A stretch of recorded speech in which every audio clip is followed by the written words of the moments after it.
ऊँटी के नाम पर अल्लाह ने सूरत रख दी। पीछे मैं आपको बहुत सारी सूरतों के नाम याद करा आया हूँ। एक सूरह नहल भी हमने पढ़ी थी।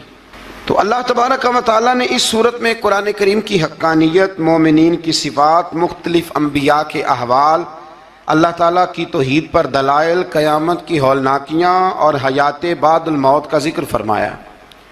इस सूरत की इब्तदाई आयात में एक बार फिर हज़रत मूसा अलैहिस्सलाम के अहवाल और मोजज़ात का बयान है। आज नंबर 16 से सुलेमान अलैहिस्सलाम का जिक्र है। वो दाऊद अलैहिस्सलाम के वारिस थे, बेटे थे, और इन्हें परिंदों की बोलियां सिखाई गईं। जिन्नात और इंसानों के लश्कर का एक फौजी डिसिप्लिन के साथ इनके पास हाजिर रहते थे। वो जो उनका लश्कर था ना, उसमें इंसान भी थे, जिन भी थे, और उसके अंदर परिंदे भी थे। उनका लश्कर था, वो हमेशा उनके पास रहते थे। हज़रत सुलेमान अलैहिस्सलाम गुजर रहे थे तो एक मकाम से आप गुजरे जहाँ चींटियाँ बड़ी कसरत के साथ थी। तो एक चींटी जो उन चींटियों की सरदार थी, उन चींटियों की बड़ी थी, और मुफस्सिरीन किराम ने यह भी लिखा है कि वो थी भी, एक आँख उसकी कोई नहीं थी, एक टांग उसकी कोई नहीं थी, लेकिन इस हाल में भी वो चींटी जो थी वो चींटियों की क़यादत कर रही थी। तो हज़रत सैयदना सुलेमान अलैहिस्सलाम का लश्कर जब वहाँ से गुजरा तो वो कहने लगी, या अय्युहन नमल उदखुलू मसाकिनकुम, कहने लगी चींटियों अपने बिलों में घुस जाओ, कहीं ऐसा ना हो कि सुलेमान अलैहिस्सलाम का लश्कर बेदहानी में, सुलेमान का लश्कर तवज्जो न करे और तुम्हें पाँव के नीचे मसल दे। लिहाजा इस तरह करो कि तुम अपने अपने बिलों में घुस जाओ। हज़रत सुलेमान अभी 3 मील दूर थे। तमाम मुफस्सिरीन ने लिखा है 3 मील दूर थे। तो वहाँ से चींटी बोली तो कुरान कहता है कि हज़रत सुलेमान उसकी बात सुन के हंस पड़े। फतबस्सम दाहिका, आप उसकी बात सुन के हंस पड़े कि देखो ये चींटी क्या कह रही है।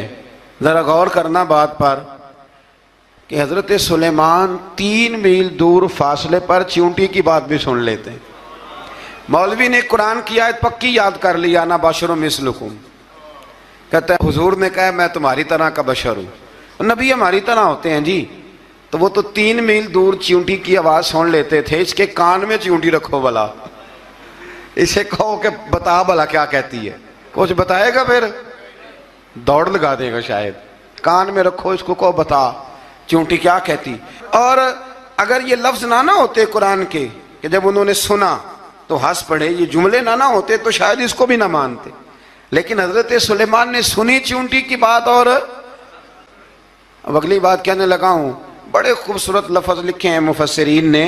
फरमाते हैं देखो, एक चींटी ने एक जुमला बोल के, एक चींटी ने एक जुमला बोल के अपने कबीले की खैर खाई की तो रब ने उसका जुमला भी कुरान में बयान फरमा दिया। तो जो सारी ज़िंदगी लोगों को जुमले बोल बोल के कहे रब रसूल की तरफ आ जाओ, तो अल्लाह क़यामत में उसकी बात को कायम नहीं फरमाएगा। जो भी किसी की खैर खाई करे वो एक जुमला बोल के करे, और हो भी चींटी, तो अगर अल्लाह उसका जिक्र कुरान में बाकी रखता है तो मैं और आप अगर किसी की खैर खाई करेंगे तो इंशाअल्लाह जिक्र बाकी रहेगा। शर्त यह है कि करें खैर खाई, खैर खाई करो किसी की, एक जुमला बोल के भी करो, चींटी भी हो तो अल्लाह कुरान में जिक्र बाकी फरमा देता है। तो अल्लाह तबारक व तआला ने इस बात का जिक्र कुरान मजीद में फरमाया। इस पर कई कुछ लिखा है। इसी तरह से एक बात और लिखी है हमारे मुफस्सिरीन ने कि हज़रत सुलेमान एक दिन ना इसी तरह निकले, कहत पड़ गया था, बारिश नहीं होती थी, तो हज़रत सुलेमान बाहर मैदान में निकले दुआ करने के लिए, खुश्क साली थी। तो जब आप गए तो एक चींटी अपने पर फैला के दुआ मांग रही थी। तो रब करीम ने फरमाया सुलेमान आप वापस चले जाएं, बारिश आ जाएगी पर आएगी चींटी की दुआ पे। तो हज़रत सुलेमान ने अर्ज़ की, मौला मैं भी तो इतना लश्कर लेके आया हूँ ना, तो चलो हमें भी दुआ कर लेने दे, तू चींटी की दुआ पे बरसा देना पर दुआ कर लेने दे। फरमाया नहीं, आप वापस जाएं, दुआ ना मांगे। या अल्लाह क्यों? फरमाया चींटी का दिल टूट जाएगा, वो तो कहेगी कि ये सुलेमान की लश्कर दुआ पे फिर बारिश आई है। तो आप न करें ताकि उसके दिल में ये बात रहे कि नहीं मेरे रब ने मेरी दुआ पे बारिश फरमाई है। आप जाएं, आज बारिश आएगी पर आएगी चींटी की दुआ पे। तो जो चींटी बारिश की दुआ करे कौम के लिए, अल्लाह अगर उसका जिक्र कायम रखता है तो जो अपनी कौम के लिए हिदायत की दुआ करे और कभी कभी गर्दन झुका के देखा करो कि दिल में रसूलुल्लाह की उम्मत का दर्द कितना है। अगर कहीं हुजूर की उम्मत का दर्द है तो फिर इंशाअल्लाह जिक्र क़यामत तक बाकी रहेगा। फिर इंशाअल्लाह क़यामत तक आने वाली नस्लें भी आपका जिक्र करेंगी अगर हुजूर की उम्मत का दर्द सीने में मौजूद है। इसी तरह से फिर हजरत सुलेमान के लश्कर में ना एक हुदहुद नामी परिंदा भी था, लश्कर का कारकुन था परिंदा। हुदहुद गायब था तो हजरत सुलेमान कहने लगे किधर गया वो हुदहुद, नजर ना आ जाया सख्त सजा दूंगा।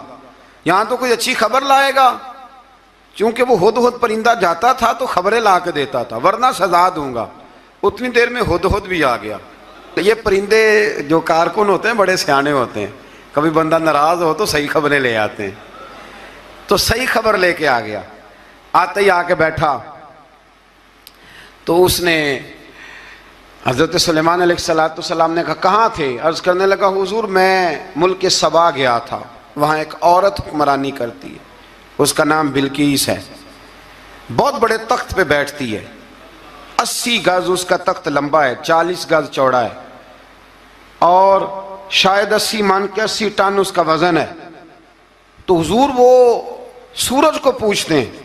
तो हज़रत सुलेमान ने फौरन ख़त लिखा, फरमाया जाके उसे मेरा ख़त दे दो कि यहाँ तो कलमा पढ़ के हमारी फरमा बरदार बन जाए, वरना तैयार हो जाए। जो अल्लाह के गैर को पूछते हैं हम उनके खिलाफ जंग करेंगे। वो जब लेके गए ना ख़त, ये हुदूद गया तो वो मीटिंग कर रही थी, उसके वजीर मशीर सारे बैठे थे। इसने जाके ख़त फेंक दिया मलका बिल्कीस की झोली में। उसने ख़त पढ़ा तो डर गई, वजीरों को बुलाया। हजरत सुलेमान, कुरान कहता है हजरत सुलेमान ने कहा था ख़त फेंक के ना तो साइड पे होके सुनना वो क्या कहता है। बंदों के लिए मना है, परिंदों के लिए जायज़ है। बंदों के लिए मना है साइड पे होके सुनना। हाँ, जिसकी जासूसी की ड्यूटी हो, कुफर की जासूसी की, उस बंदे के लिए भी जायज़ है। तो यहाँ एक तो वो परिंदे थे, दूसरा कुफर की जासूसी कर रहे थे। साइड पे होके सुनने लगे तो मलका बिल्कीस कहने लगी अब क्या करना है, ये ख़त आया है। तो वो कहने लगे हम तैयार हैं, आप हुक्म करें, हम लड़ने को तैयार हैं, लड़ेंगे।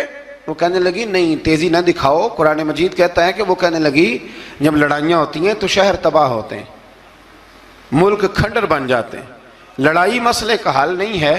उन्होंने कहा कि मैं नबी हूं, तो एक दफा आजमा लेते हैं कि नबी हैं कि नहीं, माज़अल्लाह आजमा लेते हैं। कहा कैसे? कहने लगी तोहफे ताए भेजते हैं, अगर माल पर दिल ललचा गया तो फिर नबी नहीं बादशाह है, और अगर माल पर दिल ललचाया ना तो फिर अल्लाह के कामिल बंदे हैं। ये फ़र्क उसने उस वक़्त बयान किया। उसने 500 कनीज़ें, 500 गुलाम, बड़े शानदार लिबास पहना के, 500 घोड़ा बड़ा तगड़ा, उसके ऊपर माल व असबाब रख के तैयारी करा के हज़रत सुलेमान की तरफ भेजा। हुदहुद पहले से खबर लेके आ गया, हुजूर उसने ये प्रोग्राम बनाया है।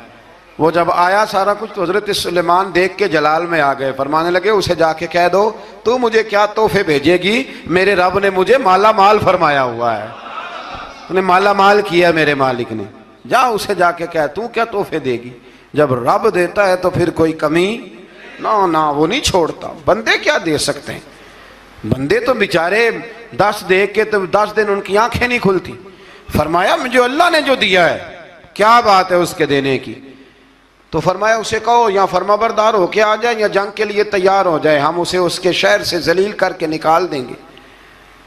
उसने जाकर जब पैगाम दिया तो और उन लोगों ने भी आके बताया कि वहाँ तो हम अजीब मंजर देख के आए हैं कि जानवर भी हाथ बांधे खड़े हैं, वहाँ तो जिन्नात, सरकश जिन्नात खड़े हैं। वो बादशाह नहीं, वो नबी हैं। वो जो 500 गुलाम और 500 कनीज़ें गई थी, हवाल सुनाया आके। तो मलका बिल्कीस ने फिर खात लिखा कि मैं फरमा बरदार होके आ रही हूँ। माना क्या है, मैं कलमा पढ़ने के लिए आ रही हूँ। तो हज़रत सुलेमान ने कहा भाई अब इस तरह करो, ज़रा फर्श बिछाओ। उन्होंने फर्श बिछाया, इस तरह का कि ऊपर फर्श था, नीचे मछलियाँ तैर रही थी, लग रहा था दरिया है। ड्यूटी लगा दी, जिन्नात ने बिछा दिया। उधर हज़रत सैयदना सुलेमान फरमाने लगे अब चूंकि मान के आ रही है तो उसे अपनी नबुव्वत की अलामतें भी दिखानी है। उसने तख्त बड़ा शानदार बनवाया था, और ख़वातीन में जो आदतें ख़वातीन वाली होती हैं वो जाती नहीं। वो 7 कमरों में ना पीछे अपना तख्त रख के तो 7 दरवाजे बंद करके आई। उस ज़माने में एक रिवाज था, वो जुलेखा ने भी 7 दरवाजे मुकफ़ल के एक रिवाज था। एक कमरा, फिर कमरे के पीछे कमरा, फिर उसके पीछे कमरा, फिर उसके पीछे कमरा, और उसको बड़े मोटे ताले लगाए जाते थे। और फलसफा ये था कि एक ताला तोड़ेगा कोई तो जब तक सिपाही आ जाएंगे, और अगर उसके तोड़ने तक ना आए तो दूसरे के तोड़ने तक आ जाएंगे, और उसके तोड़ने तक ना आए तो सातवें तक तो आ ही जाएंगे। ये उन लोगों का नफसियाती मामला था, सोच थी। 7 कमरों में मुकफ्फल करके ना वो निकली तो हजरत सुलेमान अलैहिस्सलाम कहने लगे, भाई मुझे उसका तख्त चाहिए उसके आने से पहले। उसके आने से इस वाक़े की क्या जरूरत थी कुरान पाक में? ये क्या हाजत थी ये तख्त वाली सारी बात कुरान ने क्यों बयान की? पूछें आप अपने दिल से भी और इनकार करने वाले मुनकरीन से भी, इसकी क्या ज़रूरत थी? वो जो कहते हैं जी वली की करामत की क्या ज़रूरत है, सीधी सीधी नमाज पढ़ो, रोज़ा रखो, हज करो, ज़कात दो, तो पूछो इनसे एक सूरत नमल के अंदर इस सारी तफसील की क्या ज़रूरत थी? ख़त्म हो गई जब वो कलमा जो पढ़ रही है, तो फिर इस सारे वाक़े को रब क्यों बयान फरमाता है? हज़रत सैयदना सुलेमान फरमाने लगे तख्त चाहिए, और चाहिए उसके आने से पहले। काला इफरीतुम मिनल जिन, जिन्नों में से एक बहुत बड़ा जिन बोला, कहने लगा हुजूर आपका ये तख्त बर्खास्त होने से पहले ले आऊंगा। ये जो आप मीटिंग कर रहे हैं ना, या फैसले ख़त्म, कुछ ने लिखा सुबह से शाम तक मीटिंग होती है और उसको आने में पता नहीं कितने दिन लगेंगे, तो मैं ये बर्खास्त होने से पहले। और कुछ ने कह दिया आप शर्त क्यों लगाते हैं कि सुबह से शाम तक होती? उस जिन ने कहा दिया आप 10 मिनट में फारग हो जाएं, आप फारग होंगे तो तख्त आ जाएगा। मुफस्सिरीन ने लिखा है कि जब कुरान कहता है कि उसने कहा कि आपके फारिग होने से पहले, तो इसका मतलब है कि जब आप उठेंगे ये जगह खाली कर देंगे तो तख्त यहां किवें हजारों मील का फासला है, आ जाएगा। पर हवाई जहाज पे कार्गो करा के जी DHL के जरिए कैसे आएगा? वह आएगा तो बस आएगा। तो हजरत सुलेमान की तो बादशाहत थी ना जमाने पे, फरमाने लगे नहीं नहीं तू लेट है, तू लेट है, तू हमें जानता ही नहीं, ए टू सेट ते पखड़ा कुआर गंदल, असी और भी बूटियां जानने आ, ये तू लेट है, अभी हमारी ताकत इससे ज्यादा है। बड़ी कमाल बात लिखी है लिखने वालों ने। एक मुफस्सिर ने लिखा है कि अभी हजरत सुलेमान ने गुलामों से मंगवाया है, अपनी बात कोई नहीं की। ये हाल है उनके गुलामों का, तो सरदार का आलम क्या होगा? हजरत सुलेमान कहने लगे भी जल्दी जाइए। काल अल्लज़ी इंदहु इल्मुम मिनल किताब अना आती कभी कबल अन यरतद्द इलैका तरफुक। तो उठा उनमें से वो जिसके पास किताब में से इल्म था, सारी किताब का भी नहीं, इल्मुम मिनल किताब, किताब। वो उठे जिनके पास किताब में से इल्म था, तो वो उठ के कहने लगे हुजूर मैं ले आऊंगा कब? आपके आंख झपकने से नहीं, आंख झपकने से। बंदा था जिन था, जिन की तो बात मानी नहीं उन्होंने। क्या कहा? आंख झपकने से, मैं आंख झपकने से पहले ले आऊंगा। तो हज़रत सुलेमान कहने लगे तू ठीक है चल ला, फिर ला, फिर आंख झपकने से बड़े ही ना, नहीं फिर गुस्सा नहीं आता उन पे, फिर गुस्सा नहीं आता। मेरे शेख कामिल मुर्शद अकमल शेख बहरोबार हुजूर गौसे पाक जिलानी, हजरत गौसे आजम यूं करके शागिर्दों को मुरीदों को सबक पढ़ा रहे थे, पढ़ाते पढ़ाते हाथ आगे किया, और जब हाथ वापस आया तो भीग गया था सारा। तो शागिर्द कहने लगे हुजूर ये क्या है? फरमाया तुम्हें नहीं समझ आएगी, छोड़ो तुम्हारे वाली बात नहीं, खासा दी गलामा आगे नहीं मुनासब करनी, रहने दो तुम। कुछ वक़्त गुजरा तो कुछ लोग आ गए, अभी क्लास खत्म नहीं हुई थी, कपड़े भीगे हुए हो। वो शागिर्द पहले ही मुंतजिर थे। कहा तुम्हें क्या हुआ? कहने लगे दरिया में जा रहे थे, अचानक हिचकोले आने लगे, तो हमने कोई किसी बेअमल का बाजू तो नहीं ना थामा, हम गौसे आजम के मानने वाले हैं। तो दरिया में कहा या शेख अब्दुल कादिर जिलानी शैय्यन लिल्लाह, अल्लाह के रास्ते में मदद करो। तो कहने लगे बस एक हाथ ही आया है, और यूं कश्ती खींच के बाहर निकाली है। तो अब वो शागिर्द सारे चुप कर गए, कहने लगे जवाब क्यों नहीं देते। उन्होंने कहा तुमने हाथ देखा है पहुंचता हुआ और हमने हाथ देखा यहां से जाता हुआ।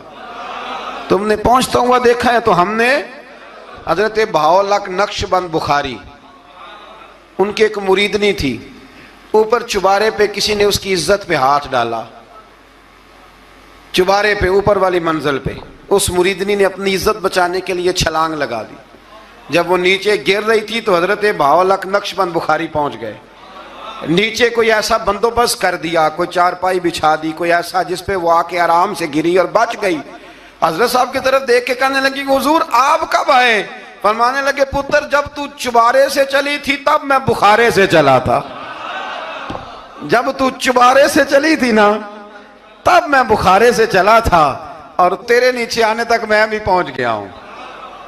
मैं भी माली दा कम राखी करना, फल कच्चे होण या पक्के, ये पीर मुरीदां दे सिर ते ही रहिंदा है। ये झूठे होण या सच्चे, ये पक्की गुलामी करें या कच्ची करें, पीर की भी मजबूरी होती है, क्या करें। पीर मुरीदां दे सिर ते ही रहिंदा है। ये झूठे होण या सच्चे, क्या किया जा सकता है। लेकिन ना नाफरमान बेटे का भी तो जायदाद में हिस्सा होता है ना, नाफरमान भी हो तो जायदाद में हिस्सा। तो चलो बाप नाराज रहेगा तो अल्लाह नाराज रहेगा, बात अलग है, पर जायदाद का हकदार तो है ना, चाहे नाफरमान ही है। पीर मुरीदां दे सिर ते ही रहिंदा है, ये झूठे होण या। फिर वो तख्त आ गया तो हजरत सुलेमान से पूछा ये क्या है। काला हाजा मिन फजल रब्बी। फरमाने लगे कुछ भी नहीं। हजरत सुलेमान कहने लगे ये मेरे रब का फजल है। शायद सब मुफस्सिरीन ने बड़ी बड़ी बातें की हों, पर यहाँ एक काजी सनाउल्लाह पानीपती रहमतुल्लाह अलैह का फिक्रा मैं पढ़ रहा था, बड़ा मजा आ रहा था। काजी साहब फरमाने लगे इस आयत पे, काजी साहब कहते हैं जिन पर निरा फजल था, हाजा मिन फजल रब्बी, निरा फजल। फरमाया उनकी तो इतनी ताकत है कि वो हजारों मील दूर से 80 गज लंबा 80 गज चौड़ा तख्त आंख झपकने से पहले ले आते हैं। और जिनके बारे में अल्लाह फरमाते हैं बश्शिरिल मुमिनीना बिअन्ना लहुम मिनल्लाहि फदलन कबीरा। फरमाया महबूब अपने गुलामों को खुशखबरी दे दें, बाकियों पे निरा फजल था, इन पर तो फजले कबीर है, इन पर तो बड़ा ही फजल है अल्लाह का। तो फरमाया जिन पर फजले कबीर हो, एक नहीं, इस पर मैं बड़े दलाइल दे सकता हूँ। करामाते औलिया पर मैं बड़े ही दलाइल दे सकता हूँ, बड़े। गौसे आजम रदी अल्लाह तआला अन्हु के पास बादशाह आया तो कहने लगा पीर तब मानूंगा जब सेब खिलाएंगे। सेब का मौसम ही नहीं था। तो हजरत साहब आते ही उसे कहने लगे अब तू मेरी विलायत को सेबों पे तो ना तोल, अब सेब खिलाए तो वली या ना खिलाए तो वली कोई नहीं, ये तो अब मेरी विलायत को सेबों पे तो ना तोल। तो हजरत साहब ने यूं हाथ उठाया तो अल्लाह ने 2 सेब अता फरमाए। तो वहां जुमला है हुजूर गौसे आजम का। फरमाने लगे अगर अल्लाह हजरत मरियम सलामुल्लाह जो बनी इसराइल की वलिया हैं, वली है ना, वो नबी तो नहीं ना, औरत नबी नहीं हो सकती। फरमाया अगर अल्लाह उन्हें बगैर मौसम के फल दे सकता है, मैं तो मोहम्मद अरबी का नौकर हूं। फरमाया अब ना 2 सेब आए थे। तो वो कहने लगा मेरे तो दिल में 1 सेब था ना, तो हुजूर गौसे आजम ने ना 1 सेब मुझे दिया, 1 मैंने खाया तो 1 गौस पाक खाने लगे। कहते हो मैंने वो मुंह में रखा, जरा तुर्श था, तो मेरे चेहरे का वो रंग देख के ना, असर देख के कि तलखी महसूस, तो गौसे आजम कहने लगे मेरे वाला खा। तो 1 उन्होंने काट के टुकड़ा दिया, कहते खाया तो बड़ा मीठा था। तो मैंने कहा हुजूर आए तो दोनों ही गैब से हैं, तो आपके वाला मीठा है मेरे वाला कड़वा है। तो आप फरमाने लगे आए तो दोनों गैब से थे, पर एक को जरा जालिम के हाथ लग गए हैं ना, उसको तंबीह भी कर दी कि जुल्म से बाज आ जा, तंबीह भी कर दी। पर मैं हाथ जालिम के लगे इसलिए तुर्श हो गया, सियाना बन। 1 नहीं 20 दर्जनों। लेकिन पता नहीं क्यों लोग अड़ गए, पता नहीं क्यों कड़ के आ गए करामत औलिया के मामले में। बिल्कुल अभी किसी हदीस में यह नहीं आया कि इस जमाने में वली होंगे तो इस जमाने में वली नहीं होंगे। हुजूर ने फरमाया मेरी उम्मत कभी गुमराही पर जमा नहीं होगी। इकबाल कहते हैं औलिया क्या होते हैं, औलिया क्या हैं, जवासीसुल कुलूब। इकबाल कहता है वली का बहुत बड़ा वली तुमने देखना हो तो उसे देखो जो तेरे दिल का जासूस है। चलो ये मुश्किल बात है, मैं नहीं छेड़ता, लेकिन जो तेरे हाँ वो जसूसी करता है, पर करता है तेरे दिल की, वो तेरे दिल का जसूस होता है वली। और उस पर हुजूर की हदीस है, फरमाया इसकी फिरासत कल्बी से डर, ये अल्लाह के नूर से देखता है। डर इसकी फिरासत कल्बी से। अल्लाह तौफीक अता फरमाए। 12 इस वली का नाम था आसफ बिन बरखिया। आसफ बिन बरखिया जी हज़रत सुलेमान के वज़ीर थे। वो आई मलका बिल्कीस, और जब वो आई ना तो उसने देखा कि ये तो आगे सामने हज़रत सुलेमान बैठे हैं, और जो रास्ता है ना दरमियान में वो फर्श है कि दरिया है समझ नहीं आ रही। तो उसने ना अपना यूं करके ऊपर कपड़ा उठाना शुरू कर दिया कि नीचे पानी है। तो हज़रत सुलेमान कहने लगे चलती आ, नीचे कुछ भी नहीं। उसने पैर रखा, नीचे मछलियां भी तैरती जा रही थी। हज़रत सुलेमान अलैहिस्सलाम, आज भी अल्लाह ने तौफीक दिया ना, लोगों ने इस तरह की तामीरात बाद में की हैं, लेकिन इसके मौजिद, इसके पहले बनाने वाले हज़रत सुलेमान है अल्लाह की दी हुई तौफीक से। तो वो मलका आपके पास आई, फिर वो आपकी फरमा बरदार हो गई। और बाद मुफस्सिरीन ने यह लिखा है कि उसने जब कलमा पढ़ा तो फिर उसका निकाह भी हज़रत सुलेमान से हुआ।